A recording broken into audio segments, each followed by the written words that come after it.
There's nothing about it that's glamorous.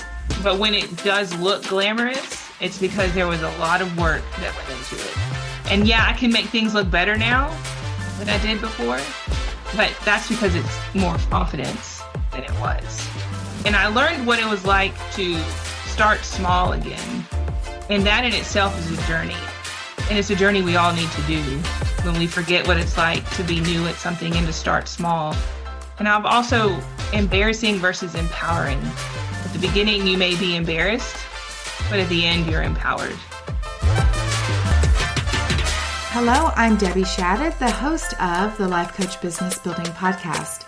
If you are ready to have more clients in your life coach business, then you're in the right spot. Each week, I'm going to teach you super simple strategies to grow your business without feeling overwhelmed and without spending money on paid ads. Now, if that sounds interesting, stick around and let's get started. Welcome to the podcast. I am excited to be able to reintroduce you to a client that's already been on once, maybe twice. Have you been on my podcast twice? A couple times, one by myself and then the groups. With the summit, yeah. So I want you to meet Erin Thompson. This was not actually planned that Erin was going to be on the podcast today. I had invited Erin to come and be part of the marketing series where we talked about kind of the growth of her business. And today, as I was having my exit phone call with her, as she is graduating from my program, I thought, you know what?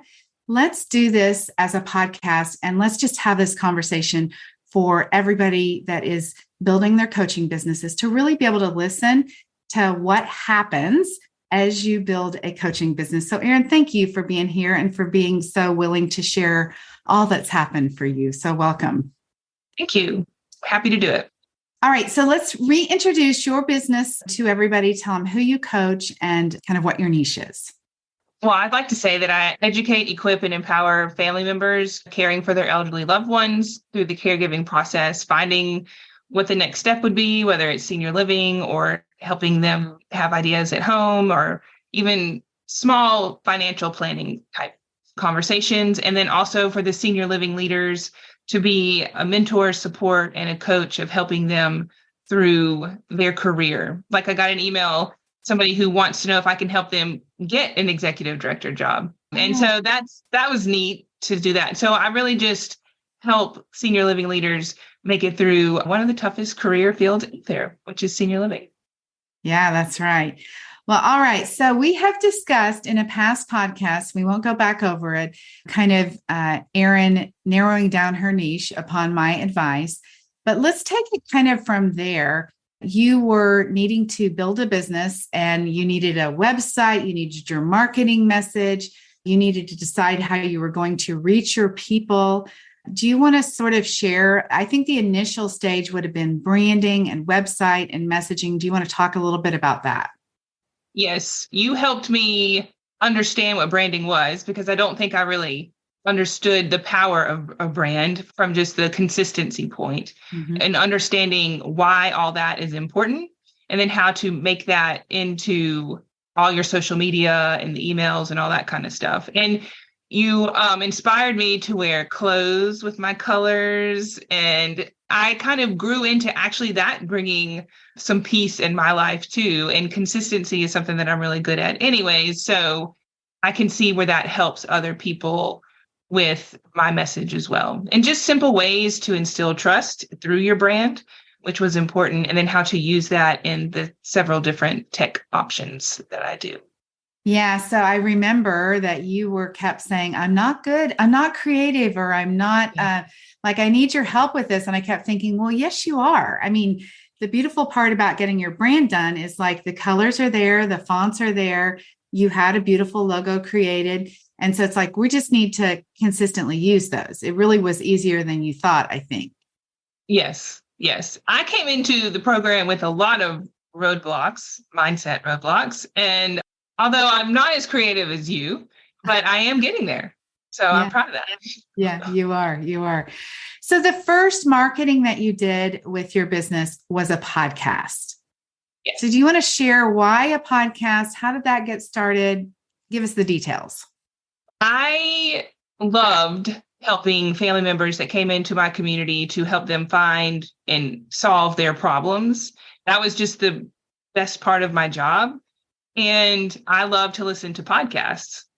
And I listened to your podcast before we met and had a consult call. And I have always found value in that. And I like to talk.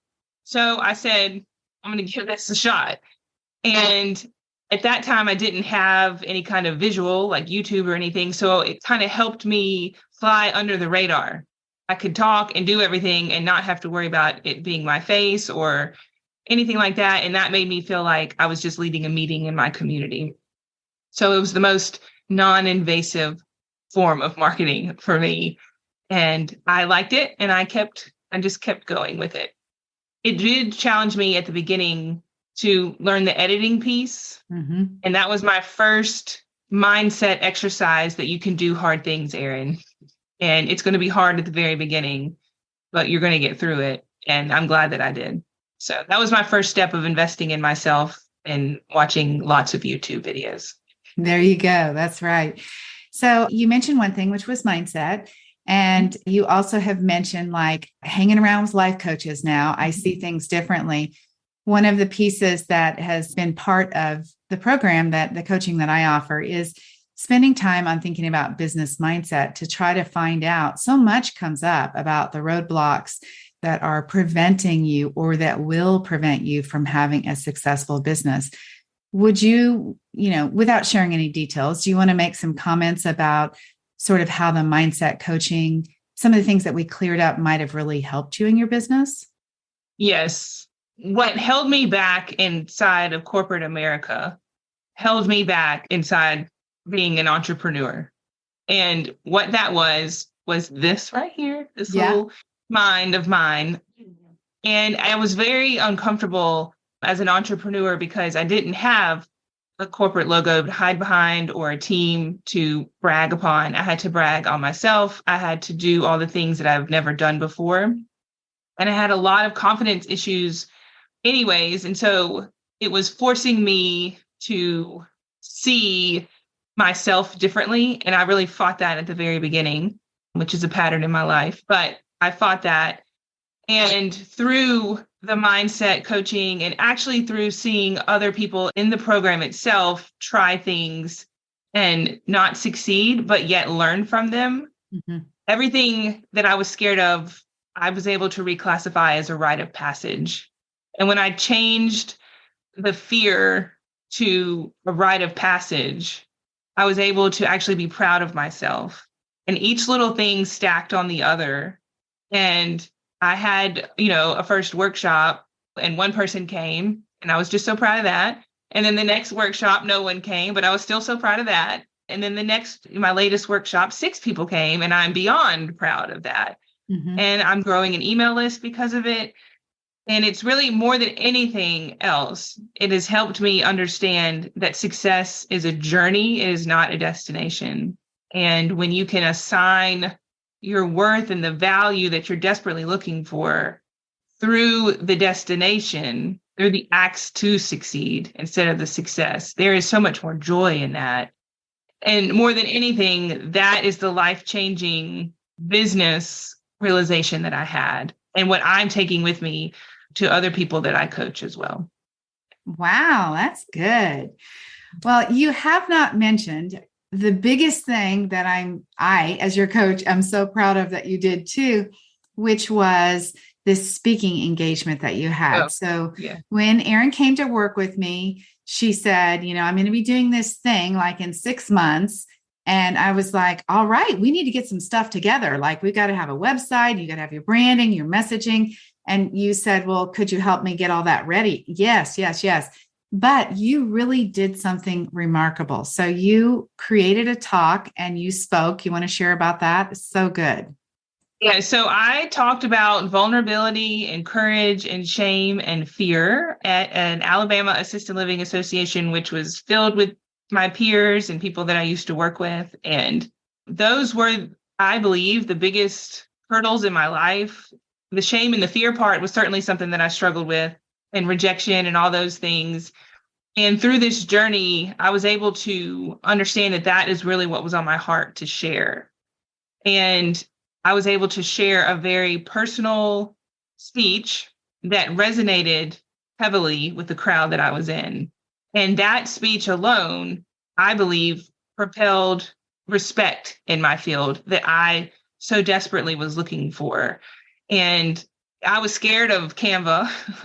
I was scared of PowerPoint and trying to make those slides look good. And through, your coaching and all your tools, you kind of helped make that go away, which was really just a projection of what I was really scared of anyways.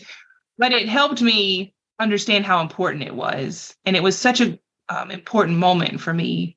It really was. And I was able to have the tools of the mindset that when I walked on there, it helped me not fall on my face. It helped me stand upright and talk proudly. So I would not have been able to do what I did in that moment without this program, for sure.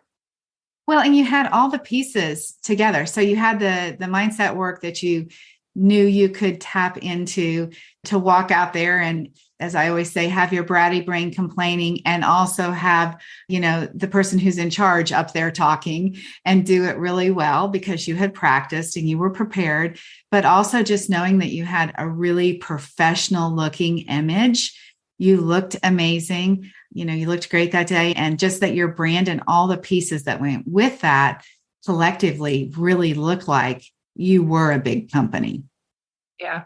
But even dressing in your colors, like after you understand what that does for you, and then you wear one of those colors up on stage, like that just builds confidence too. And it's just so funny how all the pieces do fit together. Like if I would have worn a non-color, would have I been that comfortable? I don't know. But because I did, I was like, yeah, I'm right on brand, I'm up there.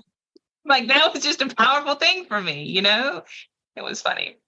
It takes a leap of faith to build a business and maybe I should say it takes lots of leaps of faith to build a business.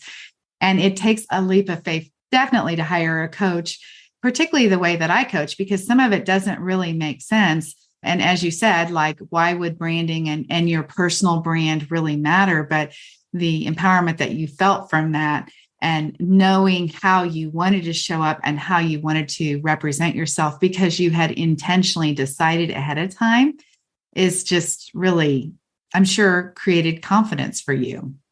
Yes, absolutely.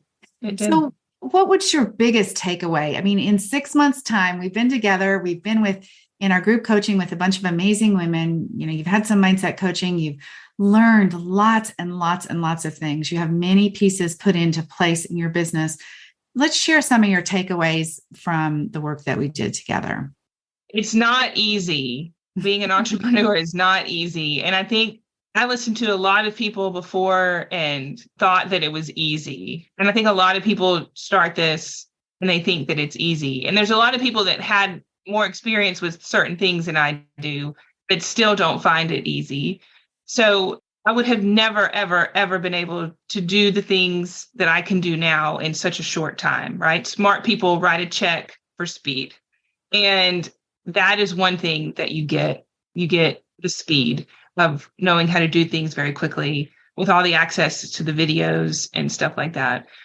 The mindset clearly is more than anything from a personal standpoint. I am a completely different person from day one to the last day. And we say this all the time in coaching or even inside the assisted living industry. What is the price that you pay for that? And for me, that's priceless.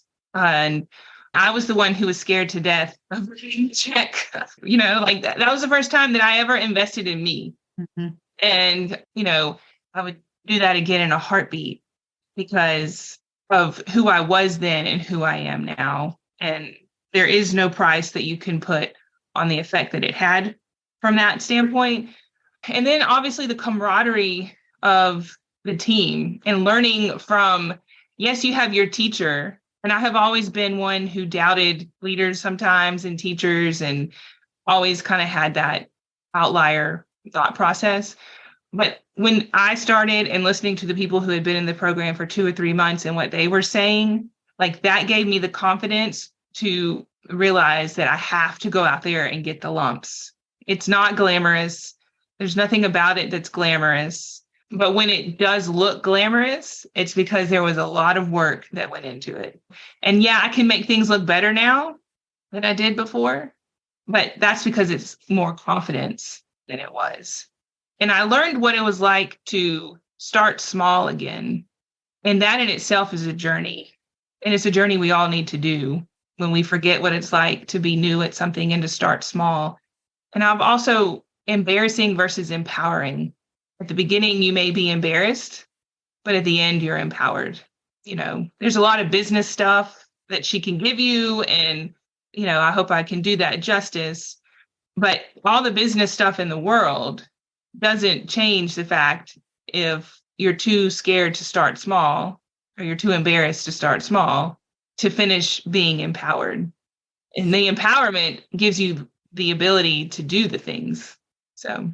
Yeah. And Erin, I just have to say, I mean, the thing is that you were the one who did the things. And that is just a whole bunch of discomfort in that alone. Like, it's not only just learning the tech and doing that stuff, but really talking to people even about your business and what you want to do. And we all come, no matter what our niche is, we all come with thoughts about how we're going to be judged and what are other people going to think and what are my peers going to think? And what if somebody says something like, I'm not qualified? Or we have lots of stories that go on. And you really did a great job of just deciding to do it anyway. Like, yes. Feel terrible, feel scared, feel worried, and do it anyway.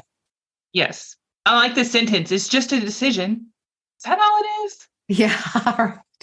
It's just a decision. And I'm like, oh, okay. I mean, these are all just words that put things into perspective for me. Like, I make things so complicated, but really it's just a decision. I'm like, oh, okay. It's just a decision. That's all we have to do. It's just a decision. And it was that way for email marketing, which really freaked me out. And I just had to make a decision that you're going to learn how to do that. And just different things like that. And all of it, I'm still getting better at. Yeah. But I think that one-on-one coaching is powerful. But there are times where we need group coaching. And I think at the beginning of a business, from my perspective, I think group coaching is probably the biggest asset that you have because you're not alone. I got asked yesterday the same question. How is it? It must be hard for you to start over so small and not have everybody around you that you used to have. Mm-hmm.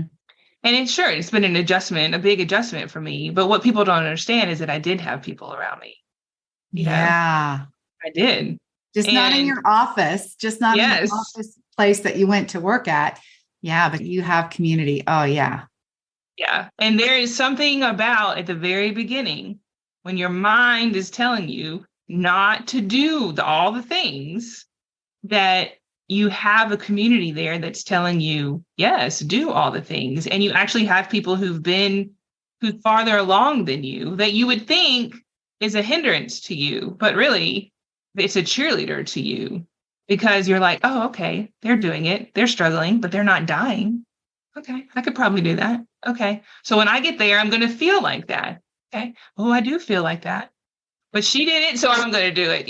Those types of things. That's how I rationalize everything.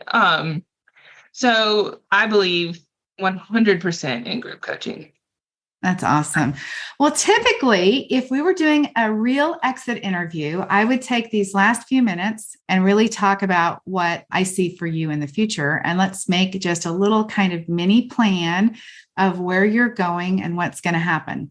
So I'm just going to speak to you and everybody can listen. So Erin, the speaking event that you did was obviously incredible. And the follow-up that you've done afterwards has been kind of incredible. Let me just say, I think the energy that was before with the talk has dwindled a little bit. And I think part of that is because we're back into unknown territory again. So we're back doing something now in launching a group coaching program with a lot of questions and uncertainty behind it. And, until we do that enough times and give it enough tries and enough effort, we can't get to the other side of where you were after all the talks. So I think we need to revisit what it looks like to do a launch and sort of really intentionally decide to not let yourself off the hook of, if I'm going to launch a group program, there's going to be 10 people in it. Where am I going to find 10 people? How's this going to work out? What do I need to say to these 10 people? What do I have to believe about my offer to find these 10 people? Like, if we just picked a number, what would be a number that you would have in your group program? I was thinking 10. Okay, 10. Do you believe that there's 10 people in your world that you know that you could connect with that would say yes to working with you? I think I could find them. Yes. Yeah, I think they're there. I'll hold the space while you work on that. Yes. So I think they're there. So then it becomes a question of, what is it actually that we need to do to reach those people, to help those people feel confident in what you have to offer them, and to understand what coaching even is? Yes. So I think that needs to be mapped out. Yes. Yes. I think they're starting to understand a little bit, and I need to do a better job explaining that to the professional side of my niche. So what would that look like? I mean, I think we can't solve it all in the next couple of minutes, but I mean, to grab a piece of paper and to think of what are all the things that they need to know that will create confidence in them, that what you have to offer really is of value, really is worth the investment of money and time. What is it that you would have to expose them to help them see that? Probably more about my growth. Mm-hmm. I have a plan to do a podcast about it. I think that video on LinkedIn is kind of where my sweet spot is. I kind of learned that over the last 3 weeks, because I've been saying everything about coaching in writing, but I don't have the excitement of video. And I learned that through my last workshop. So I think I'm going to do a little bit more of the video marketing about coaching. And just through the interaction over the last 6 days, I see that their interests are piqued, and just people asking me questions. And even we're even maybe partnering with somebody about the odds of having a retreat for senior living leaders has kind of come up. And that in itself is exciting and a great opportunity to expose people to what coaching actually is. So that may be a little far off, because I inspired her to say, yes, I think it is possible with this perspective. But I think the key is going to be more video and more marketing with my emails. I make an intentional point with written social media, LinkedIn messaging. I need to get better at the email marketing about it. But the video is where I believe the sweet spot is with how I describe it. I would agree with that. So it's like, let's put a hyper focus on video and really aggressively go after it. Because what I would like for you to do is decide the date that your next group program is starting, or the group program is starting. And then let's work backwards from there. So, if it's June 1st, let's say, then you get out a wall calendar, you put that on there, and then we work backwards from there. What day is the cart going to close? You have to have 3 emails on the last day, maybe 2 on the day before, and then sort of chart out messaging, and then decide what are the things, by the way, I have that guide that tells what the emails are, but what are the things that my people really need to hear from me? Who do I need to maybe do some mini coaching sessions with, that I can create some results with, where they could be testimonials for me, talk about the work that you two have done. This is just going to be a time where I would take every available hour that you have and offer to give your services, your coaching, your support, your guidance, your mentorship away to anyone who will take it. Because you need a load of testimonials, you need feedback, you need people talking about you, referring you. Couple that with this really intentional, what do they need to hear? And then last thing would be a goal that you won't give up on, where you say, all right, if it's 10, I am not stopping until I have 10. And it doesn't matter if it's June 1st, whatever date I just said, I'm going to keep going anyway until I have the 10 that need to be there. Yeah, you're right. I start my training with the state in Q2, and I didn't do as well with the group push because it was the first time. Yeah. And I learned so much through that I will be more prepared. I wasn't prepared email marketing wise. Yeah. And I can certainly improve that. And then now I know that video is kind of my thing. which I've always known that, but I tried it with my workshop and I had success with it. So now I really know. And I'll go into it purposefully mapping out my steps, which I didn't do the first time. Yeah.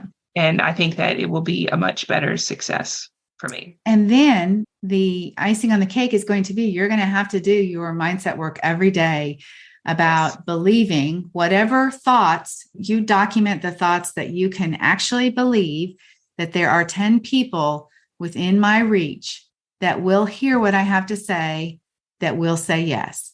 All I have to do is keep going until I find those 10 people. I don't know what the thoughts are. You have a gift to give. You have, like, you were meant for a moment like this. You have to keep doing that so that there's not an opportunity for you to say, like, a few is okay. Like 4 or 5, that's good. That's good. No, we're not going to settle for that. We're going to go for 10. So it's like, what do you have? If that was like your life depended on those 10, how do we just keep going? Because you know that your primitive brain is going to tell you that a smaller number is okay. And I mean, I guess it would be, but like, let's go for our goal. Keep going until you get there. Because long term, once this first group is done, and then you have testimonials from some of this free coaching that you offer, then you have testimonials from this group, and you know, you're doing some contract work. I mean, you're on your way.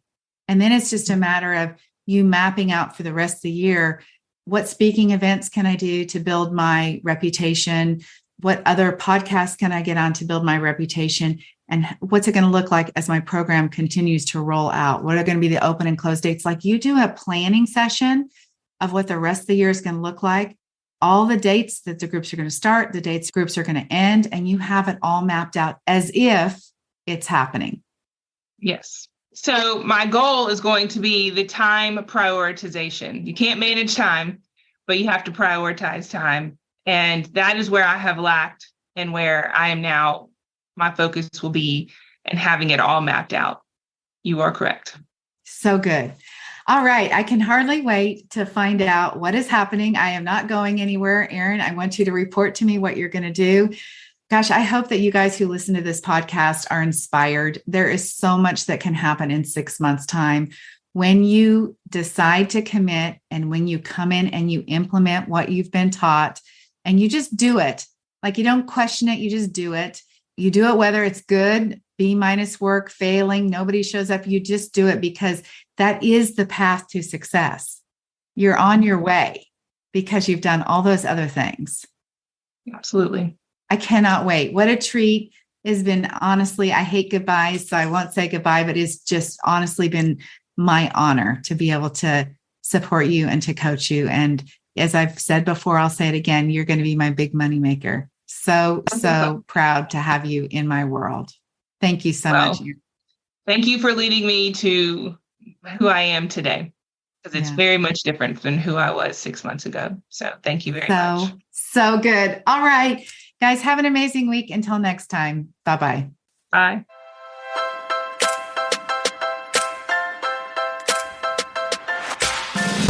Okay, ladies, that is it for today. Before we go, I want to invite you to head over to DebbieShadid.com. I have this incredible Canva training specifically designed for life coaches, where I'm going to teach you how to use Canva to create beautiful graphics to market your life coaching business. All right, have an amazing week. I'll talk to you very soon. Bye-bye.